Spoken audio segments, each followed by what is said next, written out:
This series contains adult language and descriptions of graphic violence. Listener discretion is advised. Cavalry Audio.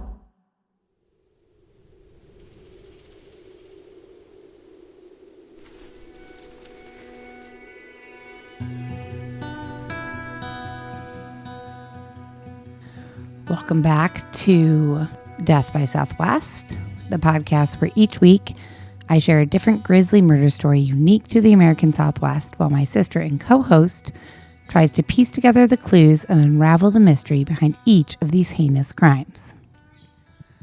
I'm your host, Margot, and I'm here with my sister and co-host, Jenna. And this is episode 16. I can't believe we're 16 episodes in. That means 16 weeks. Yeah, 16 so that's weeks. 4 months. Yeah. So on today's episode, we are going to journey deep into the heart of the Chihuahuan Desert in southern New Mexico, where two friends, David Coughlin and Raffi Kodikian, set out on a hiking trip that ends in tragedy.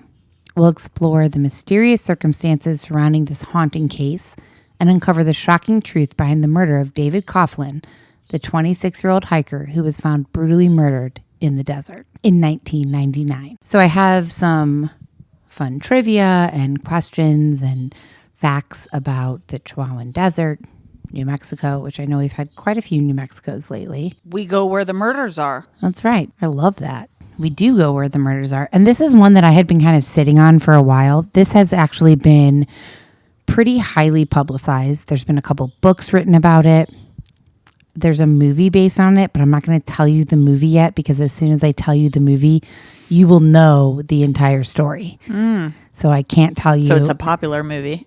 Well, for you. That makes sense to me. Yeah. I don't think it's a popular movie in popular culture. Do you know that I've seen it, or I just know of it? Oh, I know you've seen it. I've watched it with you. Okay, I'm not going to go there. Yeah, I'm don't think about focused. it. Let's move on, because that I want you to guess. Yep. I think I've said this before. We do try to stick to, well, not stick to, but when possible, find cases that maybe haven't gotten a ton of publicity or exposure, or, you know, maybe are lesser known to people. This one, probably not one of them, but it's super interesting. And next month is Earth Day and National Parks Week. And so in honor of those two things, we thought we would do one that kind of ties all that together. Has to do with national parks. Also, I should clarify, because one, give you credit because you do the research part, and also we don't want to get listeners confused. We didn't decide that. You did, because That's true. I don't know nothing. That's true. No, that's a good point. I don't know nothing about nothing. I sometimes just like lump us in together. That's and you're fine, right. but I do want to clarify, not because I'm like, oh, it's not me, but like because I don't know. That's the whole point. That's like one of the points of the show, is that you don't know, and I'm telling it to you. So if it's you helped pick this out, then that doesn't actually. Also, Earth Day is 1 month from today, the 22nd of April, because that is Pilot's B Day. Well, chosen B Day. Pilot Jenna's dog's chosen B Day. That's right. So before we get into the sense of place, which is going to be some national parks stuff today, I'm very excited. I got a DM from someone who listened to a recent episode, and she was very kind to let us know. Becca Settle is her name. I hope it's okay that I say that. And she said she was listening to episode 14 lookup list, and she said, maybe you're already aware of this from other listeners, but you state that Adnan is still in prison. We were talking about the serial podcast, Adnan Syed. And we did say that he was still in prison. And she said he was actually released in October 2022. And I told her, you know what, I was honest with her. I said, you know what, thanks for letting me know. This is one of those scenarios where I had actually talked or typed to ChatGPT about this. Like, tell me where he is today. And I think that ChatGPT doesn't have knowledge beyond 2021 at this point. Really? What makes you think that besides he told this? me that, or she, they. Well, told me I have no idea. I don't know. But ChatGPT said really? my knowledge extends only until 2021. Yeah. That is limited. I mean, okay, it's amazing, but that's pretty limited in terms of we're almost mid 2023. Yeah. So she sent me that, and I told her honestly, like, that was mistake on my part. I trusted ChatGPT. I probably shouldn't have. So I wanted to just correct that apparently prosecutors in Baltimore dropped charges against Adnan Syed, and he was released from prison in October 2022 after serving 22 years for the murder of his former girlfriend, Heyman Lee. Apparently, the recently tested DNA completely exonerated him from the crime. His DNA was excluded. Again, this is something maybe we can get into more in the lookup list. I just wanted to at least put it out there that we were wrong, or I was wrong, and that he is out of prison. And then maybe we can dive a bit, if you make a note in your notebook, maybe we can dive a bit more into it in the lookup list. So that was kind of the biggest just update. I'm not going to get into reviews or comments or DMs because I said 2 weeks in a row. It's probably going to be annoying for people, but I'm going to do it anyways. So I'm not going to this week, but we have gotten a lot of really great DMs and tweets and just contact from people who are listening. And so to everyone, you know who you are if you've reached out. Even if I haven't responded yet, thank you. It's every single message is honestly really exciting and cool to get. So, and with that, we will move into our sense of place for today, which technically takes place in the Chihuahuan Desert and more specifically in the CARLSBAD Caverns National Park. And I'm going to ask you some of this in trivia. Okay. What do you mean trivia right now? Yeah, right now. National Parks trivia. I already got a question. Yes, CARLSBAD Caverns. So we're in New Mexico. Yes, but I'm going to start with general national park trivia. Oh, okay. Yeah. Go on. About how many people do you think die every year in national parks? If I wanted to make like the best educated guess, I'd have to know how many national parks, because I know there's like 7 or 9 or 12 major there are national 63 parks. national right, parks. and then there's smaller ones. Okay, thank you. How many people per year die in national parks, regardless of how they die? Correct. I'm going to go with 180. So I found that every year about 200 to 300 people die in our national parks. Oh, well, I said 180, so Not pretty far. close. Yeah, pretty close. What do you think are the leading causes of death for people at national parks? If you give me the top 3. Falling to your death of some sort, drowning of some sort, or some, I don't want to say like a bear attack, but like some maybe, snake bite, bear attack, animal situation. So maybe those are my first 3 that come to mind. They're not well thought out though. Oh, I also want to say like dehydration or something, like getting lost, and I don't know. Those are them. This, I think, is a yearly account. Maybe it's more because we said 200 to 300. So this has got to be more. It's got to be over a longer period. Weirdly, no one will be surprised. I don't have exactly how long this period is over, but over a period of time, drowning was the leading cause of death at national parks with 668 deaths.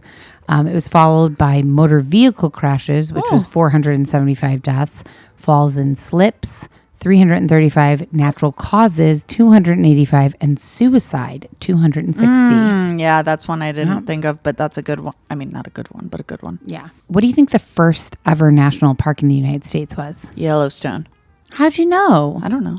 Oh, yeah, you're right. It's a big one, and it came to mind. Yeah. So the United States Congress established Yellowstone National Park just 6 months after the Hayden expedition on March 1st, 1872. President Ulysses S. Grant signed the Yellowstone National Park Protection Act into law, and it was the first national park ever born. And as of 2023, there are 63 national parks. The latest addition was added in 2020. Give me a guess of what state you think it might be in. It's a 2-named state is the clue I'm going to give you. I'm guessing it's not New Mexico. It is not. North Carolina, South Carolina, West Virginia. West Virginia. New River Gorge National Park. So national parks are protected by the National Park Service and are located across 30 states and 2 U.S. territories. Which national park is home to the world's largest tree by it says the world's largest tree by volume, but just like the world's largest tree, just think about it. I am thinking about it. Thank you. I want to say Yellowstone, but that's just the first that comes to mind. The world's largest tree by volume is in Sequoia National Park. I don't know if I even heard of that. Okay, go on. What national park is located at the lowest point in North America? And it's going to be a desert type national park. I don't think it's Zion. I don't think it's Bryce. I don't think it's Arches because they're desert, but they're up. It's Saguaro. Very good guess. Not right. Death Valley. Oh, okay. Yeah, that makes sense. Which national park is home to a rare species of salamander that can only be found there? Your choices are Olympic National Park, Yellowstone National Park, or Great Smoky Mountains National Park. Smoky Mountain. That's right. Great Cool. Smoky Mountains. And that's in I'm guessing Tennessee. yeah, okay. Yeah. I've driven through Tennessee a bunch, and it's one of them. I actually think it's the most, and I've not driven through every part of the United States by any means at all, but the parts that I've driven through, I think Tennessee is the most beautiful place I've ever driven through. What national park is the only one in the continental U.S. that is home to a rainforest? Your choices are Crater Lake National Park, Oh, that's in Yellowstone Flagstaff. National Park, or Olympic National Olympic. Park. Yes. Yeah, okay. Olympic National Park. That's in PNW somewhere? It is in Washington. You're right. What national park has a larger area of wilderness than any other in the contiguous U.S.? Okay. Death Valley National Park, Crater National Park, Nope. or Great Sand Dunes National Park? First one. Death Valley. You're correct. Yeah. Good job. What national park is home to the largest population of grizzly bears in the U.S.? Death Valley National Park, Denali National Park, or Glacier National Park? Denali. Glacier. Shit. Glacier National Park. Denali's in Alaska. Denali's in Alaska, Glacier's in Montana. This reminds me of something. What? Cocaine bear. You have tried to share with me, and we've talked about, I don't know if on the podcast, but like brown versus black bears. So if it's black, fight back. If it's brown, lay down. And Yep. I said, good grief, that is the most helpful way for me to remember that. Not that who knows what happens if I come across, because I'm like that one girl in the beginning who's like, it looks kind of brown when it's black, or vice versa, you know? But that is really helpful. If it's black, fight back, or it's like brown, don't lay go down. small, you know? And if it's brown, lay down. Either which way, I'm dead, I'm sure, but Probably. helpful. Helpful. If you could give me, I don't know, your top 5 to 8 safety tips for hiking in the desert. Not necessarily the Chihuahuan Desert, but just the desert. Arizona, New Mexico, Nevada. If you were going for a multi-day hike, what do you think the top tips are for staying safe and healthy on that hike? So all of this depends on a lot of things. So I'll just shorten it the best I can. Let's say it doesn't matter how long you're going. Water. And if you're going for a long time, water and a water filtration system. A external battery that is fully charged and or solar charged. A headlamp. Also drop your pin, although who knows what happens to your cell phone way out there, but drop your pin and send it to a trusted loved one or individual. Warm clothing, changes of clothing, layers, bear spray, weapon, Swiss Army knife, not to protect yourself, but to like maneuver things, a lighter, a flint, something to make fire. How am I doing? Pretty good. There's something else that I'm missing. Okay, I'm going to tell you. Please. So I could think forever. Yeah, bring plenty of water, obviously, is number one. Great. Bring enough water to last the entire trip. Generally, they recommend a gallon of water per person per day. Wear appropriate clothing. Lightweight, breathable clothing that's going to both protect you from the sun and soak up the sweat when you're walking. Wicks it away. Yep. Stay on designated trails. Yeah. Know your limits. The desert, although most people don't believe it, it can be incredibly physically demanding. So be realistic and don't push yourself beyond what you think you can do. Most people don't believe that. Well, I guess, yeah, we live here in the desert. Be aware of wildlife. The Chihuahuan Desert, in particular, is home to a variety of wildlife, including snakes and insects that can be incredibly dangerous. Let someone know your plans, so that drop a pin. Spot on. Good one. Bring a map and a compass, because cell phone service is often incredibly spotty in the desert. Compass. Yeah. And one of the biggest, this is not necessarily a safety tip, this is more just kind of a rule. And I think it says this at every trailhead, at every national park, everywhere, leave no trace. You know, whatever you bring in, you pack up and you bring out. So you did pretty well on that. I think I did damn well. What do you know about the Chihuahuan Desert?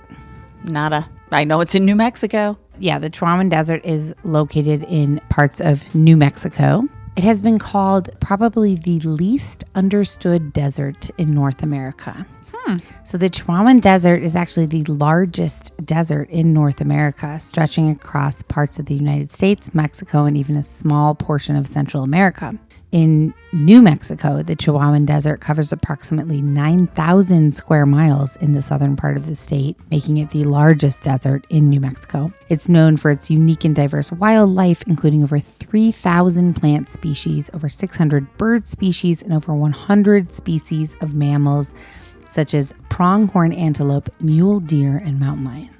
And the CARLSBAD Caverns is a system of more than 100 caves located in the Chihuahuan Desert in southeastern New Mexico. It's a popular tourist destination and home to a variety of unique geological foundations, including stalactites, stalagmites, and columns. The cave system at CARLSBAD Caverns National Park is one of the largest in the world, with more than 119 known caves. And we will definitely post pictures of this because it was mind-blowing to me. The caverns were formed over millions of years through a process called speleogenesis, which involves the dissolution and erosion of limestone by water. And the most famous feature of these caverns, the CARLSBAD Caverns, is the Big Room, which is the largest underground chamber in North America. It's almost 4,000 feet long, 625 feet wide, and 255 feet high. And if you listen to the last episode, you know that I personally cannot picture this in my mind. I have no idea how big this is. I just know that it's quite large because my ceilings are 10 feet high. So 255 feet high, it blows my mind out of the water. I can't even imagine it. No pun intended. Right. Out of the water. The park is also home to over 400,000 Mexican free-tailed bats that emerge from the cave every evening during the summer months to feed on insects. It also contains a unique geologic formation called the Iceberg Rock, which is a massive boulder that broke off from the ceiling of the cave and came to rest on a sloping floor. This is really interesting. This is all interesting. The CARLSBAD Caverns were first explored by a 16-year-old boy named Jim White, who discovered the entrance to the cave in 1898. He explored the cave on his own for many years before others began to take notice of the amazing underground world that he had discovered. Lucky Jim White. Right? Well, he's definitely long gone, but yeah. A cool claim to fame. Well, also just to be in a place like that is untouched by humans. You're the first human. It's still growing and changing today, apparently, the cave system. As water continues to dissolve and erode the limestone, it creates new passages and formations. So you could go one year and then you could go the next year and it's going to be something totally different. That's nature for you. That is. The CARLSBAD Caverns have been designated a UNESCO World Heritage Site, which we've talked about UNESCO in the sense of Tucson is a UNESCO gastronomy town. This is a UNESCO World Heritage Site and also a designated wilderness area, ensuring that the amazing natural wonder will be protected for generations to enjoy. Cool. Yeah. As it should be. Definitely. Okay, I think I think we're good on national park trivia. I learned something. I learned something too. Hopefully you guys learned something as well. And if you haven't watched Cocaine Bear, we're both big fans. It is quite the experience. Yeah, it really is. I'm still trying to process it. So today we are going to jump into our murder story that takes place in the Chihuahuan Desert in CARLSBAD Caverns National Park, and is the story of David Coughlin and Raffi Kodikian, two friends who set out on a hiking trip that ultimately and unfortunately ended in horrific tragedy. So before we get into the actual hiking trip, we're going to get to know them a little bit. And honestly, when I say a little bit, I mean a little bit this time. That's cool. Usually I'm able to find kind of family members, brothers, sisters, what their interests and hobbies were. I could find almost nothing about these guys. This took place in 1999, so I'm guessing that had something to do with the fact that the internet was just coming about. There wasn't a ton of information online. So I apologize for not being able to kind of paint a better picture of them. Maybe some of the info that we give is nice and also not needed. Maybe people don't care that they liked sewing. Right. Totally. I'm not trying to be insensitive, just maybe it doesn't fucking matter. That's true. Maybe people just want to hear about the story. Yeah. So luckily if there are people who feel that way, this is your Here's episode. the one for you. So David Coughlin and Raffi had been best friends since undergrad. They had been introduced by a mutual friend when they were in undergrad. Raffi was attending Northeastern University and Coughlin was attending University of Massachusetts at Amherst, 75 miles away. So they were both in the Boston area, kind of. And they'd been introduced by a mutual friend, Kirsten Swan. The three of them kind of became best friends. Kirsten and Raffi actually ended up dating eventually, but ultimately breaking up. And Raffi and David became so close that even though they were at different schools 75 miles away, they talked to each other on the phone every day. They spent a ton of time together visiting each other, going to movies, bars, skiing, biking, snowboarding. They were both described as bright, articulate, engaging people. They had a streak kind of romanticism for the outdoors, so they loved outdoor sports. Raffi eventually graduated with a journalism degree from Northeastern University, and he was an aspiring journalist, but his day job was a 9-to-5 working at I saw something that said a Boston investment firm, and then I saw something that said an insurance agency. Some sort of financial institution. Right. And at the time that all of this takes place, he was about 25 years old. He was originally from Boylestown, Pennsylvania. And David Coughlin was known for his outgoing and adventurous personality from a very young age. He was a graduate of the University of Massachusetts at Amherst. He moved back to his hometown to Wellesley, Massachusetts, and worked as a traffic policy analyst at the town hall where he researched transportation issues. And he was 26 at the time that all of this happened. Okay, that's good. I was going to ask that. Like, where were they from? Mm-hmm. So Massachusetts and... yeah, both East Coast guys. Yeah. Ooh, now I'm curious how they end up in the Chihuahuan. Yeah, that's the most that I could find. I'm sure there's more out there, but through lots of research, that was kind of the extent of it. Well, and I think that's a good snapshot because, of course, like anyone has like all kinds of things about them through the years. And also this is like a snapshot of them, I'm guessing, kind of like the year or two or whatever. Leading up, because they're in their mid-20s. So we don't really need to know about them like as kids, I guess. Right. So it was July of 1999 when friends David Coughlin and Raffi Kodikian set off on a cross-country road trip from Massachusetts to California. Because David planned to attend graduate school, he was pursuing a master's degree in environmental science at UC Santa Barbara. So initially, David was planning to take this trip and move all of his stuff and move himself out there alone, but he ended up delaying the trip by a few weeks so that Raffi, which had been his best friend for years at this point, could join him. So Raffi took kind of a leave of absence from his job at the either investment firm or insurance agency so that he could join David on this trip. And it just happened to be an added bonus that Raffi was an experienced kind of road tripper and camper. He had spent about 10 weeks traveling through 25 states in the United States, camping out for most of it about 2 years earlier. And because he was an aspiring journalist, he had chronicled this solo camping cross-country journey in a freelance series for the Boston Globe. And in this freelance series, one of the quotes by Raffi was, "I had traveled through deserts, grasslands, mountains, prairies, swamps, rain, and a sandstorm. My trip had been caked on my tires, dripped on my boots, and seared into my memory as one of the greatest experiences I could have ever imagined." He was a writer. Also an adventurer, a free spirit. Yeah. And it sounds like he experienced a haboob. Yeah, that's right. Sandstorm, that's right. So the two were very excited to enjoy this one last trip together before being separated by thousands of miles because David was going to be in Santa Barbara. Raffi would return to his job in Boston. So they loaded up David's red Mazda Protege with all of his belongings for him to move to California and some camping gear and a blank journal that David's girlfriend had given them. And the two of them had agreed to both write in throughout the trip and record moments and memories and experiences while they drove across the country. So they set out on the open road on Friday, July 30th, 1999. So he had I was about to say he had a journal. He had a girlfriend. Cool. He did have a girlfriend. I didn't find much about her, but apparently she gave them this kind of blank notebook and said, you guys should both write in it and record your journey. And they agreed that they would do that. So their first stop was Boylestown, Pennsylvania, which was Raffi's hometown.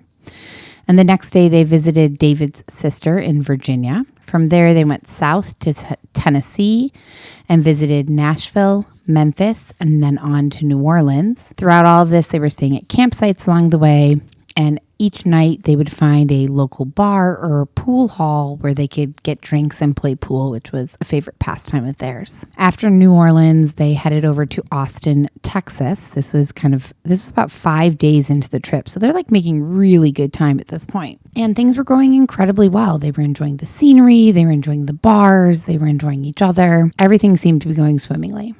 That is, until David and Raffi made the decision to take a detour and visit the CARLSBAD Caverns National Park in southern New Mexico, thanks to a suggestion from David's uncle.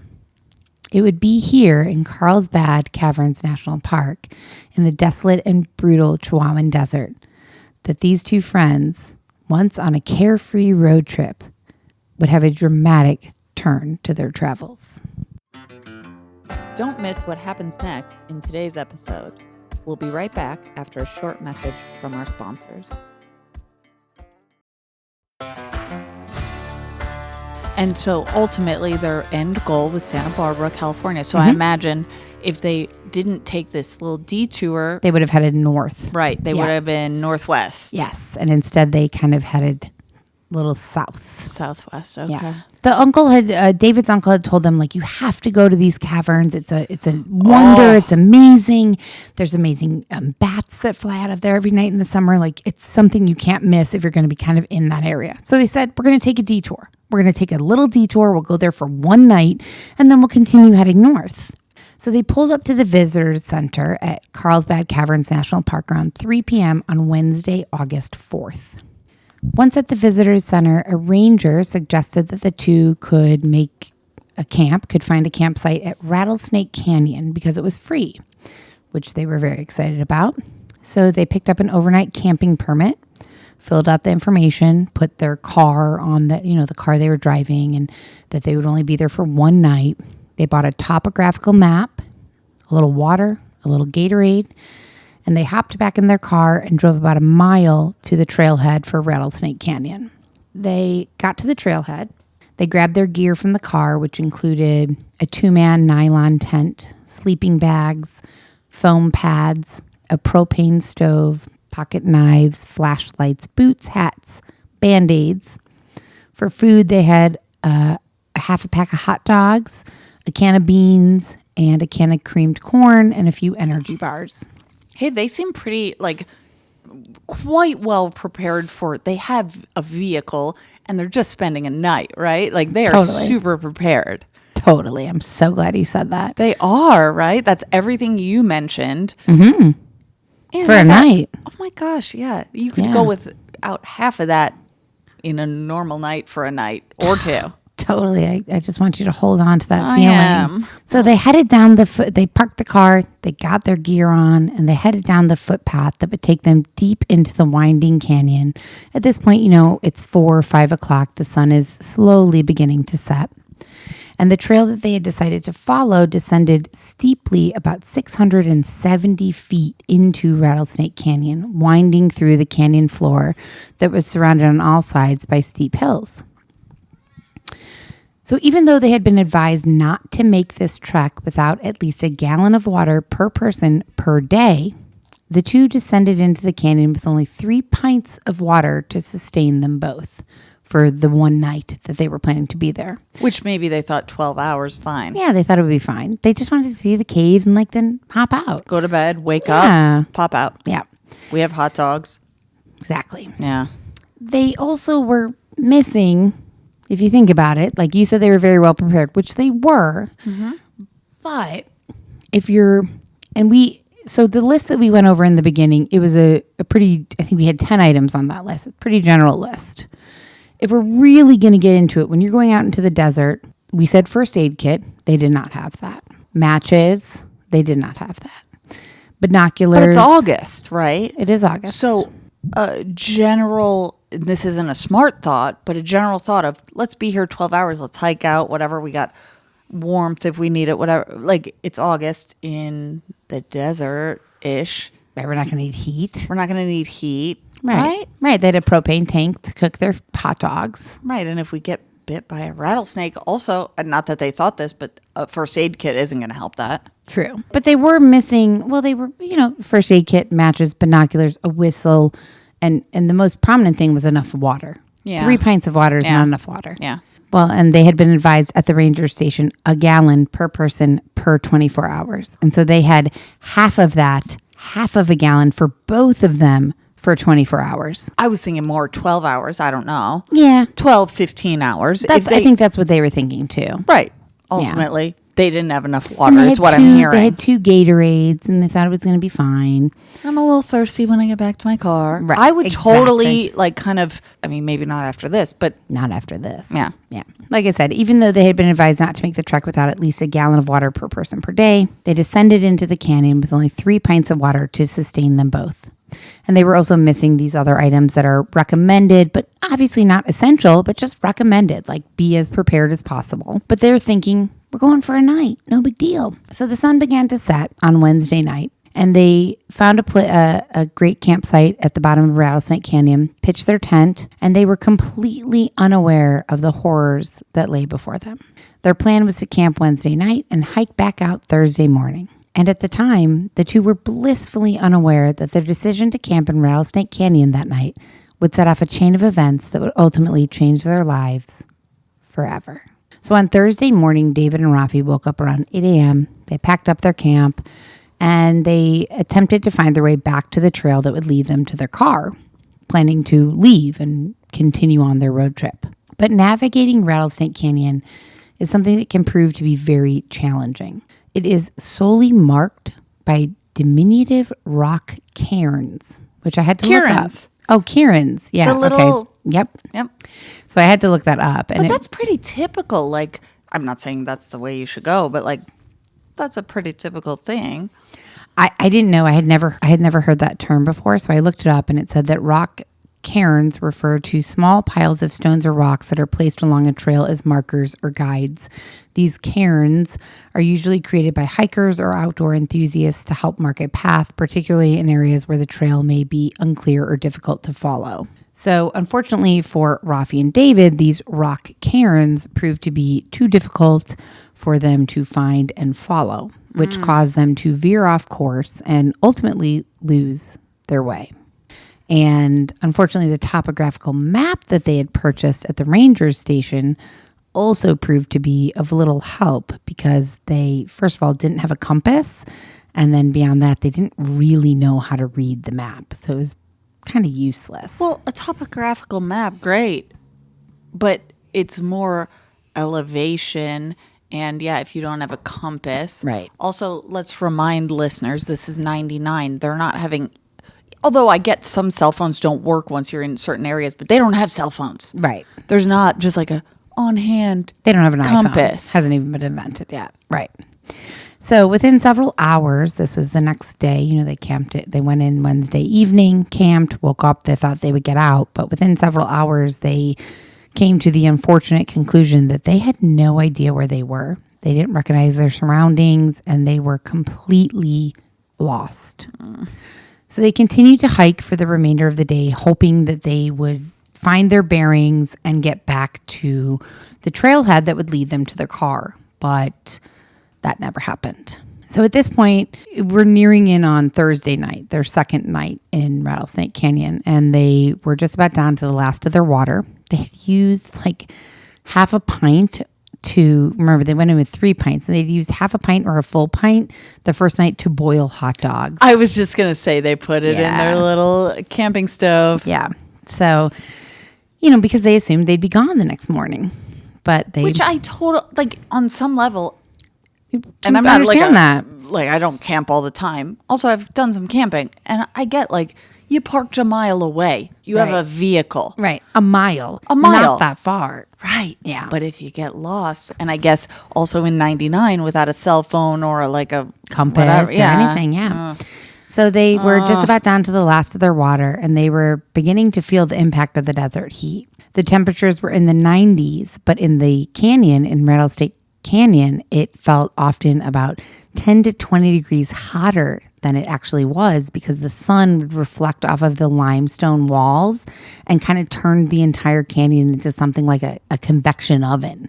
So it was just incredibly hot down in there, and they had no water and had no idea where they were. They couldn't figure out where they were, how to get back to the trail. They knew their car was close, but it was like this close, but just too far away for them to find. So they were trying not to panic.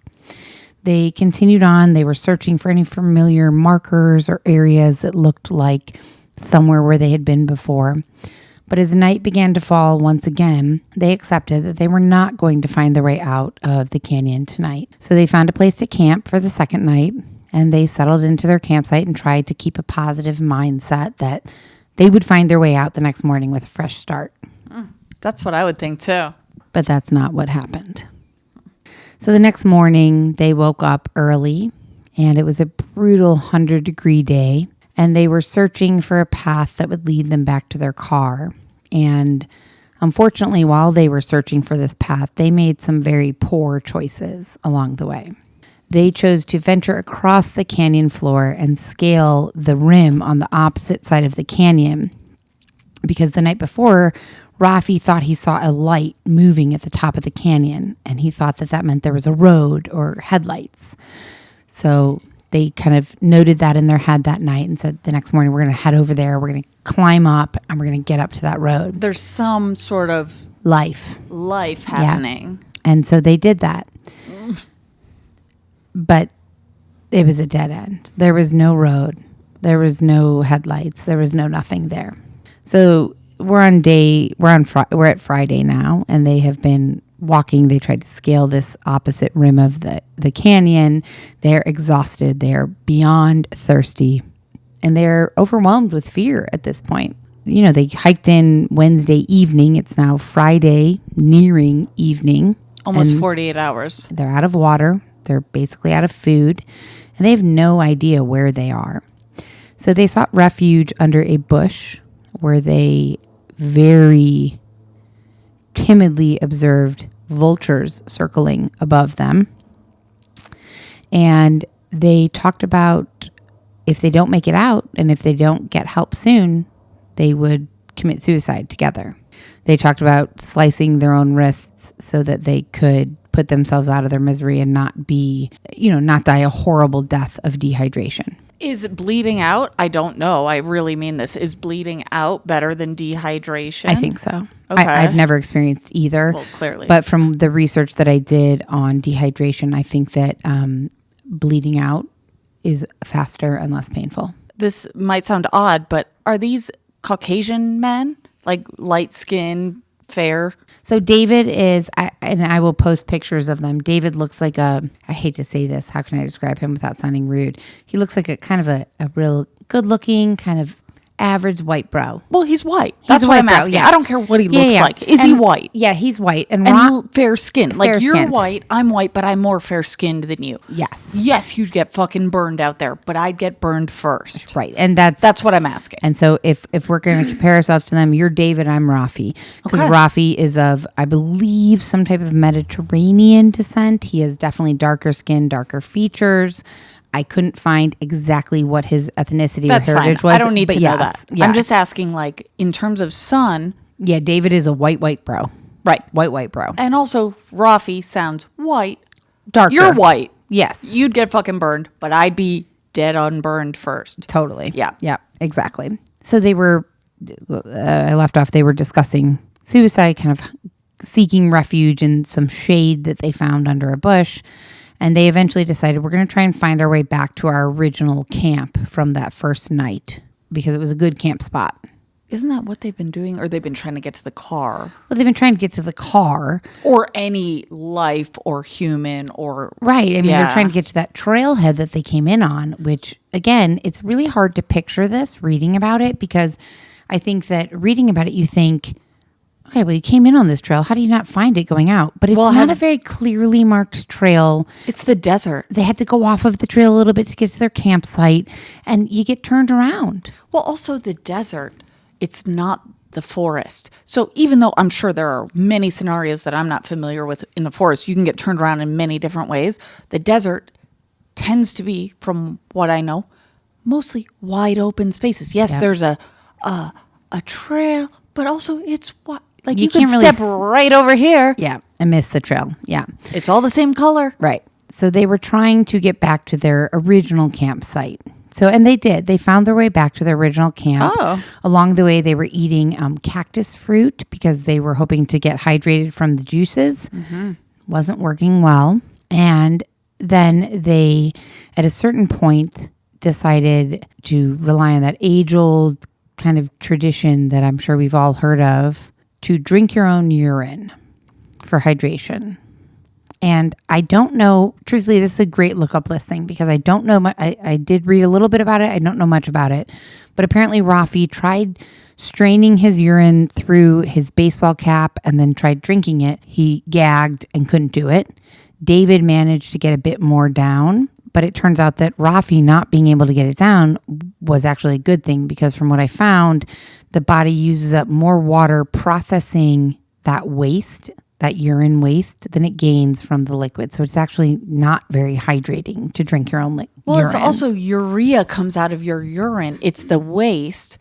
Also, I don't know. I was thinking before you finished that all, I was thinking, what if they had a water filtration little system? Would have that been helpful? I have no idea. But they the didn't. thing I know is drinking your urine is drinking bodily waste to some extent. Well, right. And that's what I found is that it ends up, your body ends up working overtime to process that waste rather than taking the hydration from it. So it's actually not beneficial. That evening, that Friday evening, Raffi wrote in the journal that he was, at this point, they're both kind of losing it a little bit.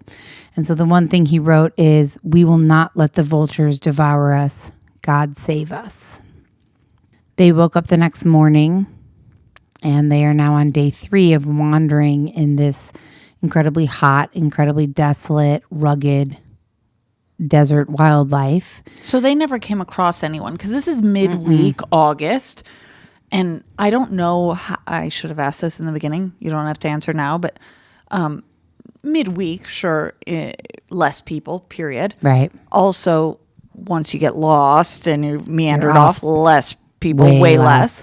Also, August. Yeah, not a Hot. popular time. Very hot. I don't know the elevation, but still, you said it's over 100 degrees or 100, so hot. Yeah. So they are now at this point kind of almost in shock. They're becoming increasingly desperate and a little bit delirious. And on this third day, David wrote in the journal, "Nobody has come. We were planning to die. We mustered all of our strength. We had no food or water. Nobody has come. We went back to camp in hopes the St. Nicholas would have fucking shown up. But nobody has come. There's no water left. We thought we had found the way and set off, but it wasn't it." And it was on this day that things began to really take a turn for the much worse for David. He spent several hours vomiting mucus and bile, and according to Raffi, the mucus was building up so significantly in David's mouth that Raffi had to reach in and clear David's throat for him so that he could breathe. David's muscles were beginning to cramp so severely that he couldn't comfortably sit down or lie down, and he was having trouble moving. So they were kind of bound to this one location. And I bet there was no shade. Not a lot of shade, no food, no water. So by the next day, David was in extreme pain and was at this point, according to Raffi, severely hallucinating. And he was begging Raffi to kill him and end his suffering. So Raffi, I'm not saying was doing well, but was more, I don't even know lucid, but more lucid. More lucid than David. Yeah. Okay. Raffi had written a journal entry saying that David was begging him to kill him. We're going to come back to this, but we're going to flip forward to the next day on Sunday, August 8th, around 1:30 p.m., when Park Ranger Lance Matson, a National Park Service volunteer at CARLSBAD Caverns, discovered a red Mazda Protege parked at the Rattlesnake Canyon trailhead in a remote area of the park that was not really frequented by tourists. He thought it was a little bit strange and looked into it and discovered that the 2 men who had arrived in the car had applied for a 1-day backcountry permit 4 days ago. So he immediately just had kind of this sense of trouble. And he alerted a park ranger who organized a search to go down the trail looking for the lost hikers. About 30 minutes later, walking in the 95-degree heat, they found Raffi lying under his torn tent in the hot summer desert sun, approximately 100 feet from the trailhead. Upon arriving at the location, Matson, the volunteer, assessed the situation and found it to be pretty dire. He observed there were 3 empty water bottles, which he clocked at like 3 pints of water that were now gone. Furthermore, someone had gone to the trouble of creating an SOS pattern using heavy rocks. And additionally, some of their belongings, including a blue sleeping pad, a t-shirt, and a sock, were stained with blood, as were some of the rocks in the area. So as Matson approached the campsite, the first words that Raffi uttered when he came upon Raffi were, "Tell me that you brought water." Matson immediately handed him a water bottle, and Raffi gulped the water before immediately vomiting, which was a surefire sign of extreme dehydration. Matson told Raffi, just wet your lips, don't gulp it. And he said, "Where's your buddy who you came in here with?" And Raffi said, "Over there," and pointed in the direction of the canyons. Matson turned and looked, but didn't see anyone and said, "Where?" And Raffi said, "Right there." And he pointed again to the rocks and said, "I killed him." You don't want to miss what happens next in today's murder story, so don't go anywhere. We'll be right back after a short message from our sponsors.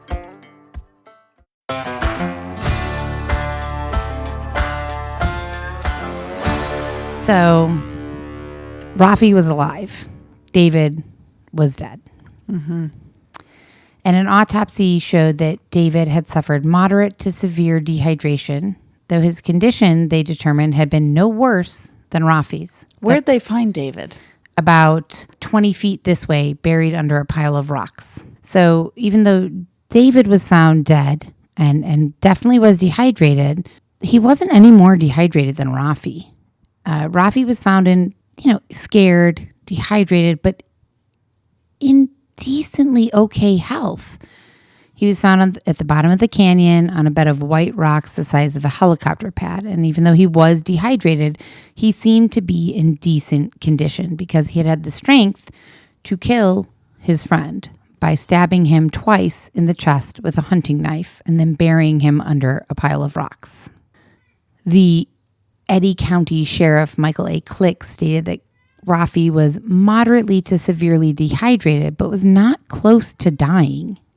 So he was worse off in terms of dehydration. They were both deemed moderate to severe dehydration. So on par. Yeah. Okay.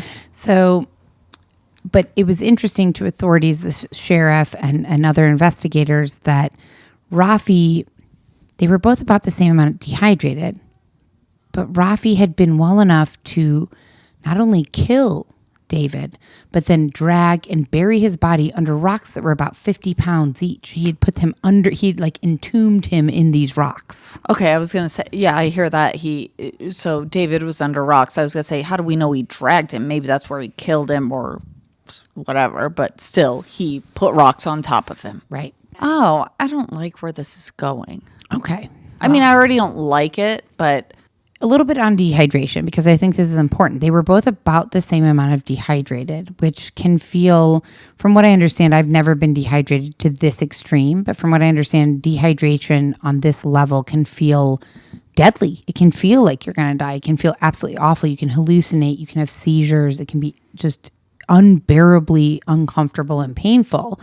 But they say that, as experts on dehydration say, that as long as you are able to talk, you will survive.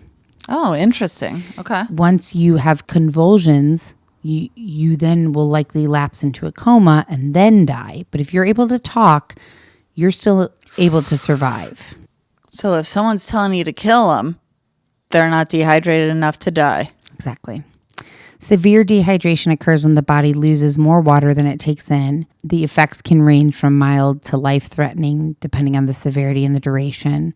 Obviously, dry mouth and throat, fatigue and weakness, dizziness, lightheadedness, rapid heartbeat, sunken eyes, and then in the later stages, confusion, irritability, fainting, vomiting, and seizures.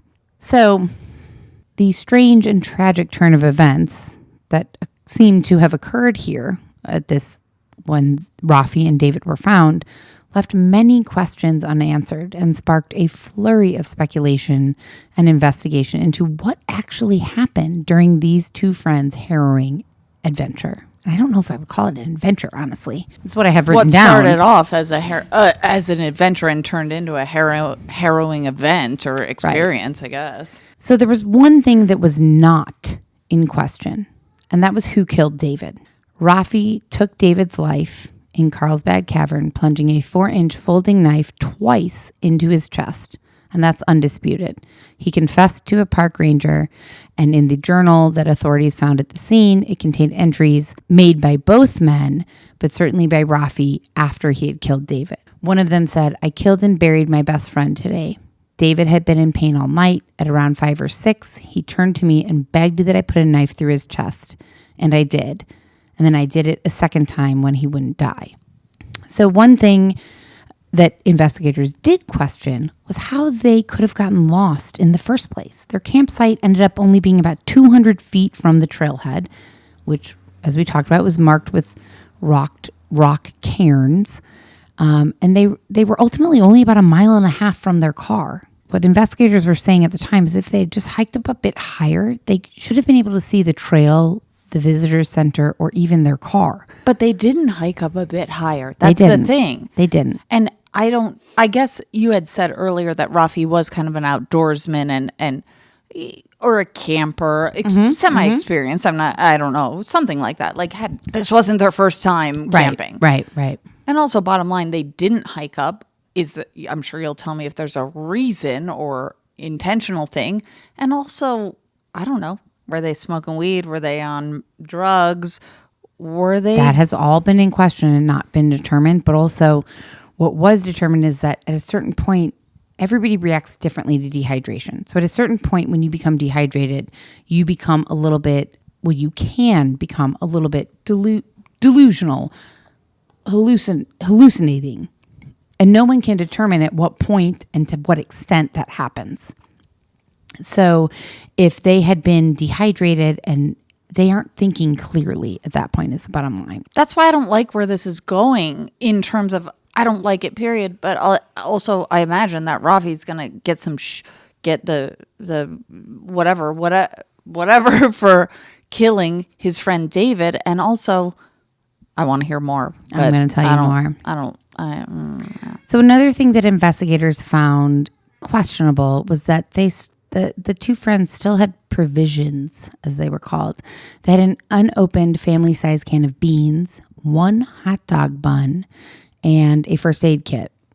And they thought that was weird that Raffi would have killed David when they still had food that they could eat. They didn't have water, but they still had food, which, truthfully, I'm not sure the implications of that. I don't know. I know when I've never been dehydrated like this, so I'm by no means trying to connect this, but at first I was going to say, if you're so dehydrated, are you really wanting beans? Probably not.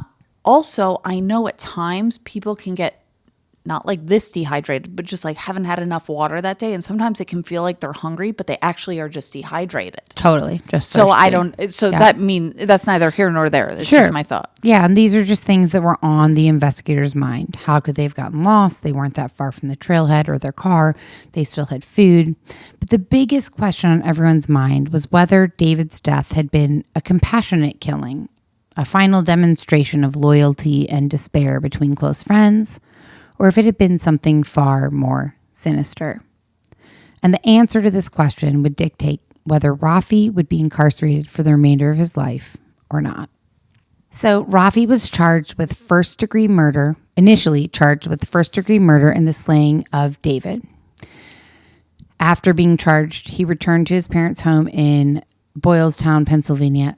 This is a weird side fact. I found it called Doylestown with a D, like dog, and Boylestown with a B, like boy, in every different article. I like that. Doylestown or Boylestown, Pennsylvania. He returned to his parents' home on $50,000 cash bond until trial, which would be in New Mexico, and he would have to return to New Mexico. And when he did return to New Mexico for his trial, he testified that he did stab David at David's request before dawn on what would have been their 4th day of being lost in the hostile backcountry of CARLSBAD Caverns National Park. He testified that David begged him to kill him. He said that his eyes were brimming with tears and that David said, "Please get a knife." And Raffi said, quote, "I said no, I wasn't going to do that." And David grabbed him and he said, "You know they're not going to come. I know no one is coming." Raffi said that David told him to put the knife in his chest. And at that point, Raffi stabbed him twice in the chest. After the second stabbing, I asked him if he was still in pain, and David said no, he felt a lot better, and he smiled at me, and I held his hand until he died. At the trial, medical experts said that both men likely had been in pain, but neither had been in immediate danger of dying of thirst or dehydration. Also, I just want to say something that everyone's probably already logically knowing or thinking. Great, that's great that the coroners or whoever, the medical professionals, identified that. And also, when you're delirious 4 days in and dehydrated, you don't fucking know that. Well, and you don't think anyone's coming. You're thinking the worst, and you're thinking, put me out of my misery, because I'm going to die I'm anyway. even speaking from Raffi's side of like when his best friend, and I'm not saying he didn't, guilty, not guilty. I have no idea. But like, he didn't know he was in the clear still for another 24 hours. He didn't fucking know. Of course not. He's just hanging on by a thread himself. Of course. And so Raffi's attorney, Gary Mitchell, stated in the trial that it was part of a death pact between the two friends and that Raffi had also intended to kill himself, but afterwards, after killing David, he was just too weak and distraught to do so.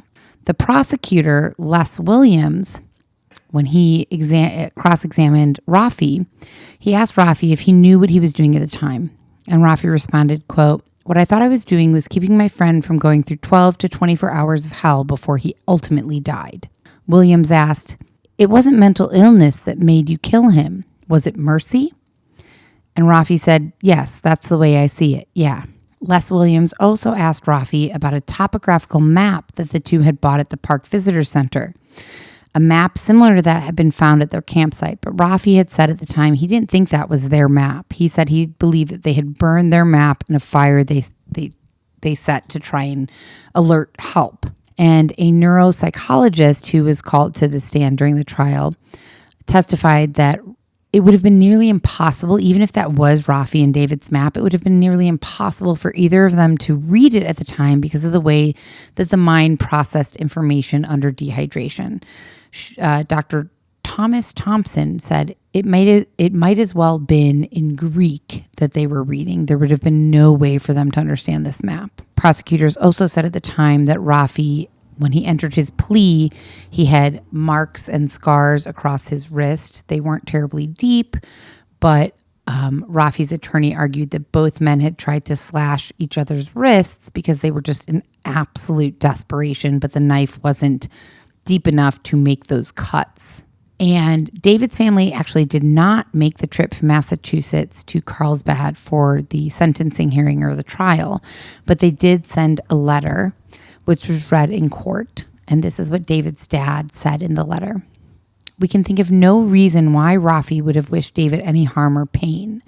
Moreover, we cannot presume to know what transpired or the thoughts and emotions the two experienced during the days before David's death. To be sure, we have questions. However, we find it difficult to believe that there was any malicious intent." So they were ultimately on Raffi's side. Or on a neutral side of like, sure, maybe there is something to like find him culpable of and also not really intentional. Right. Like, it sounds like they were all both out of their mind. Horrific situation. Horrific. So ultimately, Raffi pleaded guilty to second-degree murder, saying that it had been a mercy killing. And while he faced a possible maximum penalty of 20 years in prison, He was instead sentenced by District Judge Jay Forbes to 15 years with all but 2 years suspended. So he was really only sentenced to 2 years, followed by 5 years of probation. And ultimately, he ended up only serving 16 months. How do you feel about that? I don't know, but I'm going to tell you what he said after he was sentenced. Oh my God. Can you ever give an opinion though? Because I'm giving all kinds. After you're done here, I'm going to ask your opinion. Okay, and I'll tell you. After being sentenced, Raffi said that the real punishment for killing his best friend had no limit. He said, quote, "This is something I'm going to live with for the rest of my life. This isn't a 2-year sentence for me. It's a life sentence." He said he still believes that he did the right thing when he stabbed David twice in the chest. He said he's tormented by guilt, knowing that he's the only survivor. But he also said if one of us came out of that canyon, both of us should have. It's not fair that only one of us made it out. His lawyer, Gary Mitchell, who had initially asked the judge for no prison time, once receiving the sentence, said that he felt it was honestly extremely fair and that Raffi did have the option to appeal, but they decided not to appeal. So under the plea bargain, he could have appealed, arguing before a jury that he suffered from involuntary intoxication brought on by dehydration. He could have ended up with no jail time, but he chose to not do that. He just took the sentence, served his time, and was released in November 2001. I support that. Like, it doesn't matter about that, but like, I do too. Like, he knows he didn't do anything quote unquote wrong, or he did well by his friend with the best of what he knew and had at the time. And also he's all, look, this is not the worst shit ever, so I'm going to just do it. Yeah. Yeah. Oh. No, I fully, I mean, without really, I guess the same as anyone else, knowing either of these two men and whatnot, but knowing the small amount that I do about their friendship and the situation, I think this poor man was not a murderer. This was his best friend, and he was taking this trip with him, and he thought he was doing something right. He thought he was doing something right, whether he was in his right mind or out of his mind. Either way, at the time, he thought he was doing something right, and it was out of his control, the state of mind that he was in. And I think the fact that he served, honestly, I would have said no prison time for him. But I think the fact that he served some prison time is absolutely reasonable. And I mean, what a fucking terrible situation. Well, I appreciate what he said in some ways of like, this wasn't just a 2-year, I get he got out after 16 months. It's not just a however long sentence. It's a lifelong sentence because not only did his best friend no longer exist on this earth, right? He took his life. Yeah. Even if he knows it was the best case scenario in the situation. Oh my God, he has to live it. Like, can you imagine that? I can't imagine killing anyone, let alone killing somebody that you don't want to kill, that you love and care about. And that later you find out they could have survived. And also, God. I don't know, could have he? You know, you know what movie this was based? Yes, of course I do. Oh my God, say it. I've known since an hour ago, okay. Jerry. And why do they fucking call it Jerry? And in Jerry, and I just referenced this 2 weeks ago because Pilot came out of the river and it went ch, ch, ch. And I'm all, it sounds like Jerry. I'll show you the video. Okay, so one, why do they call it Jerry? Wait, can you tell us about Jerry? Tell us about the movie. Well, it's this. Right, but for those who haven't seen it, it's like Casey Affleck and Matt Damon. And it's this scenario. Although, and I could be wrong. Oh, yeah, you're right. Raffi does survive, which is Casey Affleck. Yeah. Yep. And the part that might just be part of the movie, but you also did say they kind of scaled something, is at one part, Matt Damon jumps up on this huge rock. And I'm like, why are you expending your energy, man? Because I get, in theory, he was trying to get high above to see what was happening. But there were cliffs and mountains and whatever's way above where he was hopping up and expending 2 hours of energy to get up and then be scared to jump down and then jump down, and thankfully his ankles didn't break. Yeah. It was I read that it was loosely based on this. So I mean, obviously, sure, you know, creative changes and whatnot, but loosely based on that. And the second, and honestly, I researched this so Jenna had told me about Jerry a while ago, and she had throughout I don't know, weeks of hanging out, months of hanging out, kind of like always reference this movie. Like if there was any sound of like, like walking through the desert type sounds. Jerry with a G. Yeah, she would talk about Jerry with a G. And I was like, what the fuck is this movie? What is Jerry with a G? And one night we were here at my house, this was months ago, and she was like, we're going to put on Jerry. And we put it on, and it was honestly a beautiful, a little bit sad, but really interesting. Also, everyone was bored besides me. Because it's my kind of movie where ultimately, yes, something happens, but the whole time nothing happens. Yeah, it was a little bit of a boring movie. It was a slow-moving movie, for sure. Well done, lovely, love Casey Affleck, like Matt Damon. Good movie. But I researched this whole story and then at some point found like the movie Jerry was based off this. And I was like, shut the fuck up. Oh my God. This is the perfect story for Jenna. When you watch this Zoom back, if you're paying close attention, which I'm going to see where you recognize that it's Jerry. Yes, and it was a long time ago. Oh shit! Okay, yeah, because I'm like looking at my notes, so I'm never looking at the Zoom. So I'm not honestly not even looking at you. That's fine. I wasn't like I don't think you would have gotten it even if you were looking at me. But now that you know, yeah. So that I thought that was a really interesting piece of information, and ultimately the outcome of this. I wish that I had more on the outcome. The most that that's all there is, right? Yeah, that really is the outcome. The biggest outcome is that David's family fully seems to believe Raffi's story at a memorial service shortly after his death at Wellesley for David. David's brother Michael asked the mourners to not only pray for David but to pray for Raffi. So David's family seems to really support Raffi and believe that this was either out of his control or something that he did in an act of what he thought was kindness. And since I really tried hard to find, like, where is he now? Because he was released in 2001, so we're talking 22 years ago. He has to have gotten on with his life and whatnot. But since his release, there's really been no reports of his whereabouts, where he is, what he's doing, which just leads me to believe that he's rightfully so chosen to keep a very low profile and move on with his life in a very private way. So I would like us to dig a little bit deeper. I think that maybe if we dig deeper and maybe people who are listening, if you know anything, we could potentially find where Raffi is today and not in a kind of like probing, inflicting on his privacy type way. But I would just like to know that what he's up to. And so we will look deeper into that. And of course we will post footage and pictures of both David and Raffi from the time of this. And hopefully in the lookup list, we will have some additional information about where Raffi might be today and what he is doing. It really came back around. I mean, it's all awful and terrible. And also, this is an interesting one. Yeah. I mean, they're all interesting, but this is a interesting type one. It's a different type of murder. Yeah, because you all know because why, but it's not a hateful, murderous murder. And that's the thing is that every article I read had some type of heading. I'm going to have to think of an interesting title because most of them were titled like mercy killing or murder, mercy or murder. And that's really what it was. And I think that people probably still, I had never heard of this. Apparently, like I said, this was a really big story. And for those of you who have heard of it, and I know that we've had people say they appreciate that we do lesser known stories, so I apologize for doing a more publicized one.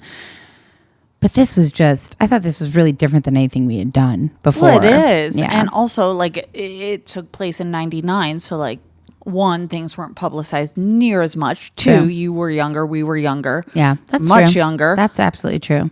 Also, I wouldn't have, if I hadn't seen Jerry, I would have been hanging on the edge of my threads or whatever. And somehow Jerry's one of my favorites. I know. Ugh. That's interesting too, right? Yeah. Yeah. Well, that's why towards the end of my research day, when I saw that, I was like, oh my God, this just, because I was kind of like, it is a murder, but it's not the same type of murder as murders we've done. Right. Which is cool. But then I saw that thing about Jerry and I was like, no, this is it. This is the one to do. This is the one to do. Also, I think I'm super interested in national parks. I have not been, I don't think, to many national parks. And with Earth Day and National Park Week and all that coming up, I thought it would be interesting too. And then that Jerry thing, I was like, yes, this is it. So, So that is our story for today, and our hearts go out to David's family and honestly Raffi's family and Raffi. 100%. Yeah, just a terrible. At least for me, 100%. Yeah, absolutely, a terrible situation for all involved, and super tragic. And almost a cautionary tale of, if you go hiking in the desert, if you're not a pro hiker, go as a pro hiker. Bring the extra fucking water. Overdo your preparation and safety, because if you get, if they had been better prepared, they could have survived this, which is a terrible thing to say, but truthful. So bring water everywhere you go, always. And I'm going to say other things to that. Remind me that this is how we ended in the lookup list. I got things to say to that. Okay. I totally agree, and I somewhat don't agree. Oh. Ha! Excellent. And with that, we will say good night. Thank you for listening. Please leave us a review, send us a DM, and bring your water, drink your water, and good night and good luck. We'll see you guys next time. Thanks for listening, and see you soon. Good night. Bye. Good night. Bye-bye.